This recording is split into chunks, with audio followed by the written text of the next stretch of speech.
नमस्कार. माझं नाव ऐश्वर्या रोहन शिंदे नाईक. 2017 साली जानेवारी महिन्यात 23 तारखेला माझं लग्न रोहन शिंदे नाईक यांच्याशी झाला होता.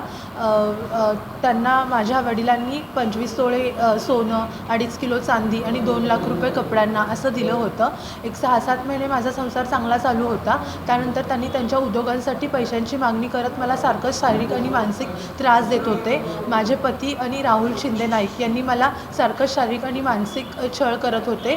तुझ्या घरून 50 लाख रुपये आण, 1 कोटी रुपये आण. या सगळ्याची माहिती मी त्यांच्या पाहुण्यांना पण दिली होती. आत्यांना किंवा काका काकू लोकांना पण मी सांगितलं होतं. पण त्यांनी पण मला हेच म्हणले, तू पैसे आण, नाही तर तुला या घरामध्ये आम्ही राहू नाही देणार. मग त्यांनी असा त्रास देत असताना मी माझ्या वडिलांकडे जाऊन राहिले. आम्ही नांदायला रेडी असताना पण त्यांनी मला घटस्फोटाचा दावा दाखल केला डिवॉर्ससाठी. आणि तरी पण आम्ही नांदणारच आहे म्हणून सांगत असताना त्यांनी स्वतःचं लग्न दुसऱ्या मुलीशी करून घेतलं. पोपटराव तावरे यांच्या मुलीशी त्यांनी लग्न करून घेतलं.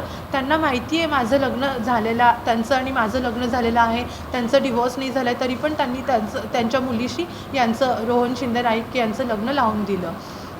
आणि आता मध्यंतरी 2 तारखेला त्यांनी येऊन मला धमकी देऊन गेले. आता माझ्या भावानी नगरसेवक झालेला आहे पंढरपुरामध्ये. आमचं राजकीय बळ पण जास्त आहे. तू आमचं काय उखाडू शकत नाही. तुला किती वरपर्यंत जायचं आहे तिथे जा, तू आमचं काहीच नाही बिघाडू शकत. आता आज माझा भाऊ म्हणजे एकनाथ शिंदे साहेबांच्या पक्षामध्ये पण आम्ही आता प्रवेश घेणार आहे. त्यामुळे तू आमचं काहीच बिघाडू शकत नाही. तुला किती वरपर्यंत जायचं आहे जा.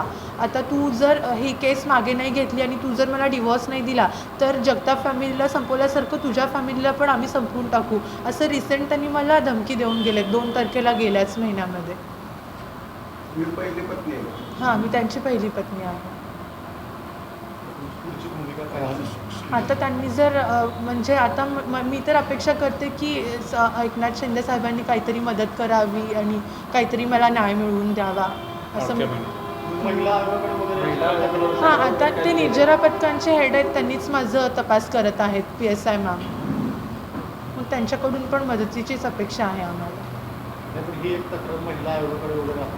हां, सोलापूरमध्ये ते पण चालू आहे आमचं. त्यांनी कुठल्या केसला पण येत नाहीत. मी राजकुमार बाबूराव श्रीमान, माझी मुलगी ऐश्वर्या रोहन शिंदे नाईक यांच्याशी झालेल्या विवाहाबद्दल न्यायालयीन प्रक्रिया चालू आहे आणि सध्या पंढरपूर शहर पोलीस स्टेशन येथे मी गुन्हा दाखल केलेला आहे. तर माननीय एकनाथ शिंदे साहेबांनी आज त्यांच्या पक्षात जे प्रवेश होत आहेत राहुल शिंदे नाईक यांचा, अशा गुन्हेगार प्रवृत्तीच्या लोकांना प्रवेश देऊन आपल्या पक्षाची प्रतिमा मलिन करून घेऊ नये आणि लाडक्या बहिणींना न्याय द्यावा अशी माझी अपेक्षा आहे.